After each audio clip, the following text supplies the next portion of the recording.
Now more than ever, we're all about protecting ourselves, our families, our money. Well, we've got you covered with consumer experts and resources at your fingertips, practical ways to save more and spend less, and information and advice you can trust. Our team is here to help, exposing scams, finding answers, investigating for you.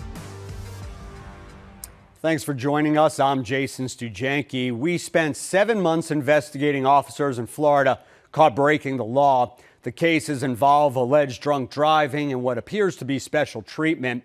We begin with Darlene Jones in Orlando. We found officers got pulled over for DUI, but only faced department discipline and not an arrest. Another was allowed to call a friend to get a ride home. And some officers pled down to a reckless driving ticket with no DUI arrest on their record.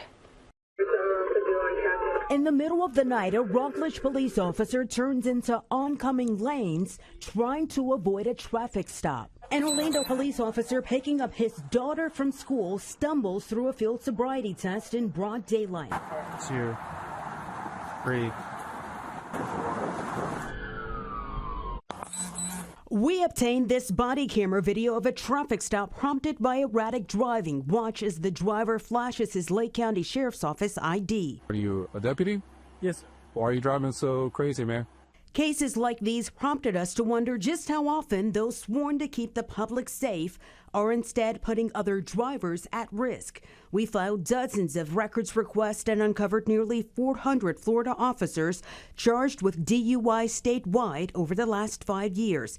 About 50 work for law enforcement agencies in Central Florida. If you got a badge and you took an oath, then there's no excuse. Bill DeMont lost his daughter, Carrie Ann, to a drunk driver 10 years ago on the Brevard-Orange County line. The numbness doesn't go away. There's always a trigger. Seeing videos like this is one of them. Why'd you park there? A Daytona Beach police officer had already crashed his truck into a pole when officers caught up to him in October. I'm a cop too, But we found that cop wouldn't even be included in the 400 DUIs we uncovered because his criminal case is still pending along with the department's internal case. So the Florida Department of Law Enforcement's Training and Standards Commission likely won't consider suspending or revoking his certification until years from now. They are not automatically notified. Carlos Espinosa runs internal affairs at the Kissimmee Police Department, which he proudly points out does not currently have any officers on this list. But he walks us through how these cases are handled. It is up to the individual agencies and their internal affairs section or their department heads to make sure those notifications are sent forth. So it's possible some may be slipping through the cracks because you're relying on a human to do the right thing. Yes. And we found plenty of other ways officers could avoid being added to this list. This deputy was arrested for driving under the influence, and ultimately that was reduced to a charge of reckless driving. This FDLE commission can still consider whether to take the officer's badge, but only if the department notifies the commission that it was really a DUI. So I know I messed up, but I don't want to make no excuses. This North Florida deputy served 2 days in jail, 50 hours of community service, 6 months probation, mandatory counseling, and got his job back. Since that time, he's been an excellent employee, no disciplines, and actually been promoted. But we found some officers caught driving drunk don't even make it to a courtroom to face charges. Do you have anybody that can come pick you up? Yep. Yeah. Somebody coming? Yep.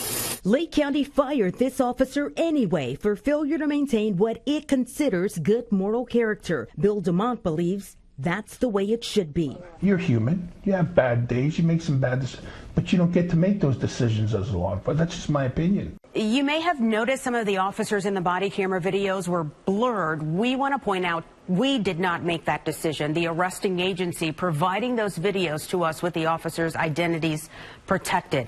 Other departments chose not to do that, even though Florida law allows it. In Orlando, Florida, I'm Darlene Jones. I recently got answers for a woman in North Carolina after her pods container was towed. She was living in a Charlotte apartment, moving and loaded her belongings into the container. She says her complex told her she could only leave the container there for 4 days. The woman says she told pods about the deadline, but that the complex had the container towed on day 6. They reassured me that they would be there to pick it up in time and not to worry. And I went on their word, what they told me. As a consumer, I trusted them. She says the towing company held the shipment and that the fees added up to around $1,200.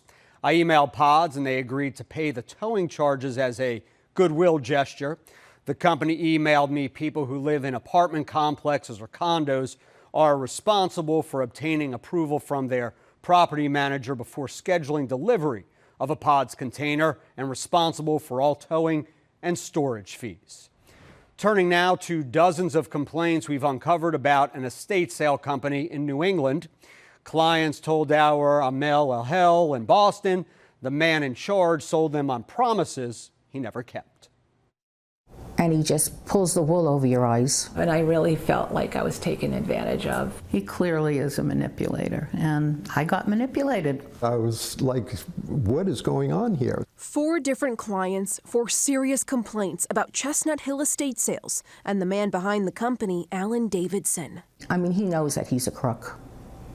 This is the way he lives. He lives from estate sale to estate sale. Arlene Rand hired Davidson when she was downsizing several years ago, based on a recommendation from a friend of a friend. With her recommendation, I thought he would be wonderful, but it turned out that he wasn't. Rand says Davidson promised to provide an itemized list of everything that was sold, only keeping 25% of sales for himself. But Rand says that never happened. And after the sale ended, she had to repeatedly ask Davidson for her money, which she was expecting to be in the tens of thousands. But when she received a check for $5,000... I know that he stole money from us. Rand moved to file a civil lawsuit against Davidson, but she says she didn't hear from him until the day of the hearing, when he called to settle out of court for far less than she feels she deserved. This house was probably one of the finest homes in Newton. Marty Nadaf hired Davidson when she was moving out of her 22-room home in 2019. Nadaf did end up getting an accounting of what Davidson claimed was sold, which came to a $32,000 take-home. We got what was supposed to be a final payment, and that check did not clear at the bank. Nadaf says she and her husband tried to track Davidson down for months. It seemed that he had a watchdog who saw us coming, and as we were coming in the front door of each sale, Alan was heading out the back door. The Nadafs ultimately never got paid. They considered suing, but said in the midst of a big life change. You just don't have the bandwidth at that point. I really think he counted on that, took advantage of that. Knew that's where a lot of people would be. Downsizing, but very traumatic, I would say. Jim Downs says he trusted Davidson to handle the estate sale at his Victorian home in Winchester last year when he was moving his wife into assisted living. And it all seemed to make sense and went according to plan. But after the sale, Downs says he had to repeatedly ask for his earnings, and eventually he did end up receiving a check in the mail. I don't think it was the right amount of money, but I don't know what the right amount of money was, but it certainly was disappointing. That's because, like Arlene Rand, Down also never got the itemized list that he was promised. It's been a year and a half, and I haven't gotten any response. And the check, by the way, was not from Chestnut Hill Estate Sales. It was from a company called Rainmaker Estate Sales. I checked the Secretary of State's database and found 10 businesses that Davidson has been associated with over the years, including several estate sales companies such as Rainmaker. Now, Chestnut Hill Estate Sales was dissolved back in 2019, though I found marketing for the company just this year. Now, I also uncovered 5 complaints to the Attorney General's office about the company between 2017 and 2022. And he said 30, 35,000. And what'd you get? Well, this is $10,528. Rhonda Gannon had an estate sale with Davidson just last summer. It was a very bad experience. She says Davidson even pressured her to list her home for sale with him as the real estate agent. How does all of this make you feel after the fact? No one likes to feel they've been taken advantage of, and I really felt like I was taken advantage of. I tried to get in contact with Davidson to hear his side of the story. I reached out via email and voicemail, but never heard back. I went to the addresses listed on the websites for his more recent businesses. One was home to a junk removal company, the next was somebody's house, another was an apartment complex, and the last one was a college campus. I tried giving him one more call. Your call has been forwarded to an automatic voice message system. While for these 4 clients, this chapter is closed, but they worry somebody else's chapter is just beginning. In Boston, Massachusetts, I'm Amal Al-Hal. Still to come, a car dealership lost its license months after we start asking questions. The law the owners are accused of breaking more than once. Plus, helpful information for spotting those controversial deep fakes. And we investigate exploding sunroofs. So when I heard it, I'm checking to see if I'm bleeding. Glass shattered so violently, a driver thought someone shot him. The issue spanning all kinds of car brands next.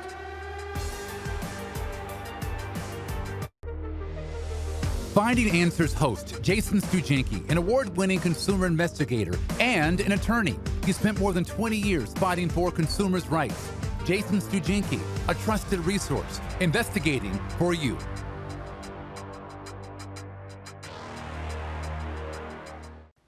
We've been investigating exploding sunroofs for several years, but even with thousands of official complaints, federal regulators say there's no safety concern.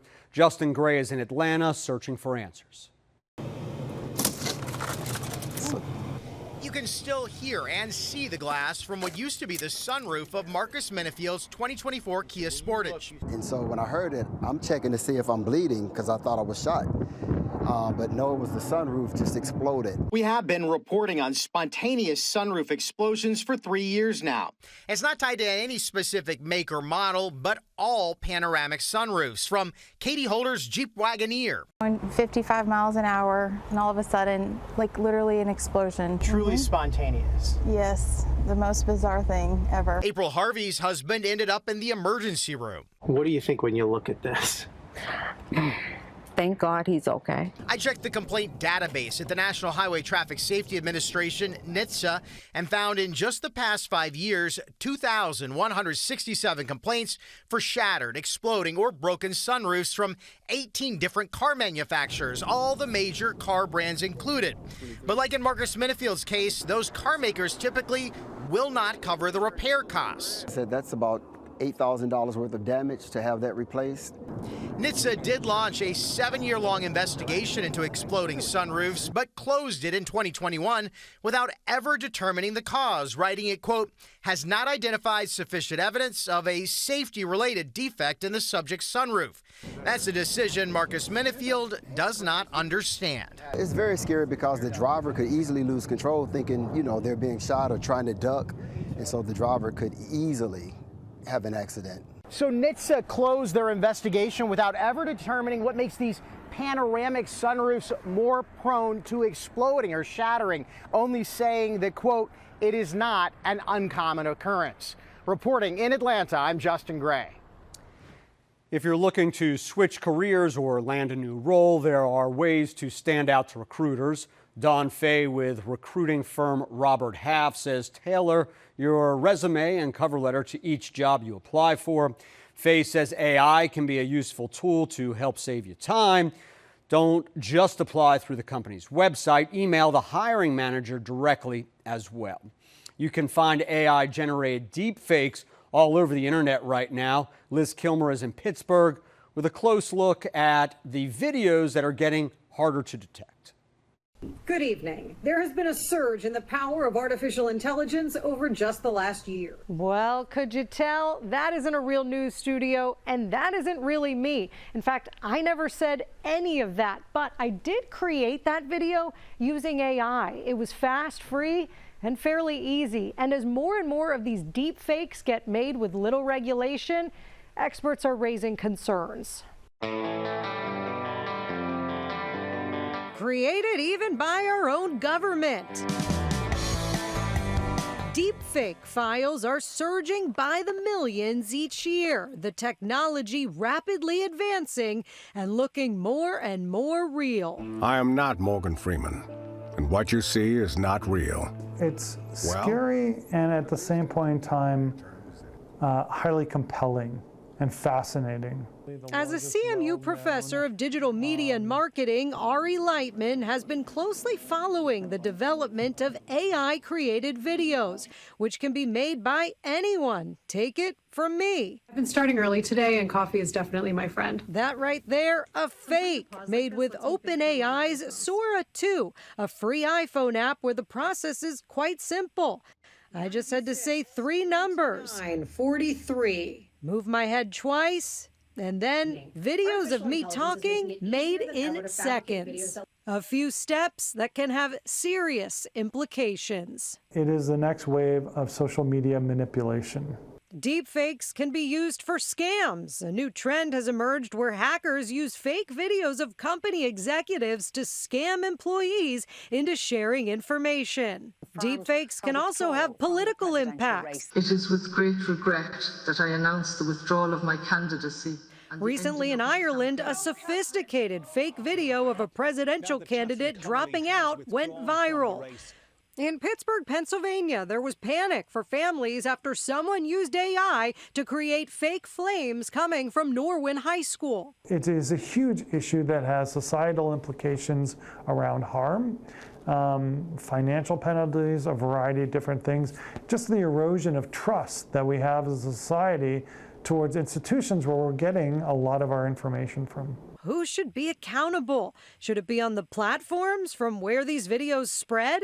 I think it's very incumbent on them to label things as AI-generated video as soon as it gets posted, basically, which is really hard. Hard when so much is being produced by so many sources and with varying intentions. It's not so easy to police something that's arguably art or satire, which is protected by the First Amendment. And while defamation isn't, deepfakes blur the line, and they can impact any one of us. What I would like to see is that we establish sort of multilateral coalitions that all come together to create level and sensible regulation. Now, legislation called the No Fakes Act, aimed at protecting an individual's voice and likeness, that has been introduced in Congress but is not passed. Lawmakers have, however, passed a law aimed at combating deepfake pornography using non-consenting real people. In Pittsburgh, I'm Liz Kilmer. Still to come, more complaints about an automotive company we've been following for years, why 2 locations are now shut down.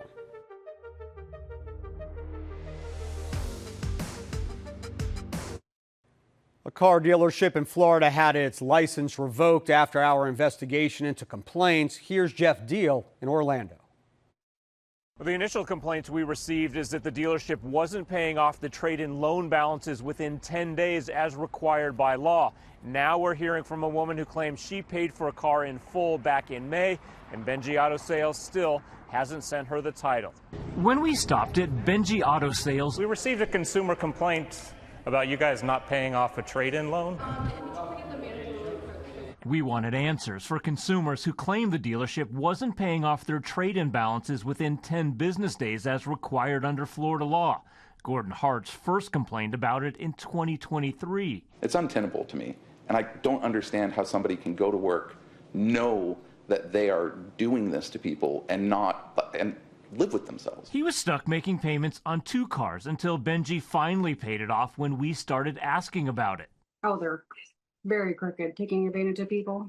Now we're hearing from Sarah Anderson in North Carolina, who paid for this Kia Forte online from Benji Auto Sales in May. She said it arrived with dents all over it and claims it has other problems. The left sensor doesn't work on the tire, so the lane departure warning doesn't work, and the check engine's light on. To make matters worse, even though she paid for it in full, she claims she still hasn't received the title and hasn't been able to register it or drive it in North Carolina.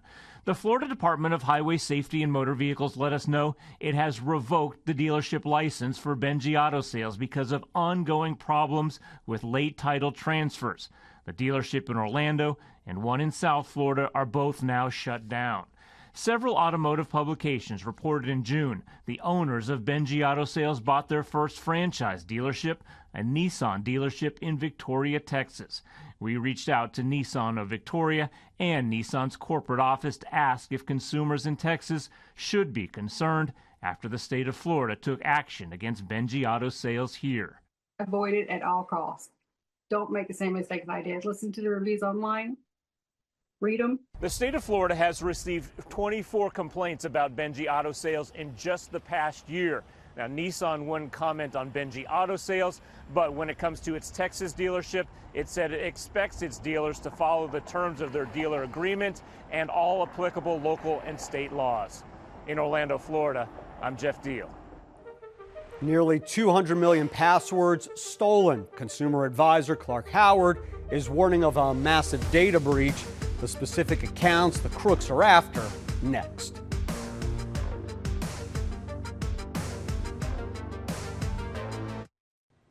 The Identity Theft Resource Center estimates more than 165 million Americans had personal information compromised by data breaches in the first half of 2021 alone. Consumer advisor Clark Howard breaks down what you need to do to protect your information. Another day, another data breach. I mean, we zone out on these because there have been so many. But now Forbes reports there's been a huge data breach that compromises so many of the passwords you and I use. 183 million account credentials have allegedly been stolen by the criminal ring. So what do I want you to do first? I want you to change the password you use on your email accounts and any bank accounts, credit union accounts, brokerage accounts, because those are the ones that the crooks are really after. On other sites, if you have sensitive information that you sign into a site to use, you want to change those passwords too. Use a password manager. They're really easy to use and several are free. They'll manage the passwords for you. I'm Clark Howard. And thanks for joining us. We're always here uncovering scams and helping you protect your money, your family, and yourself. I'm Jason Stoogenke.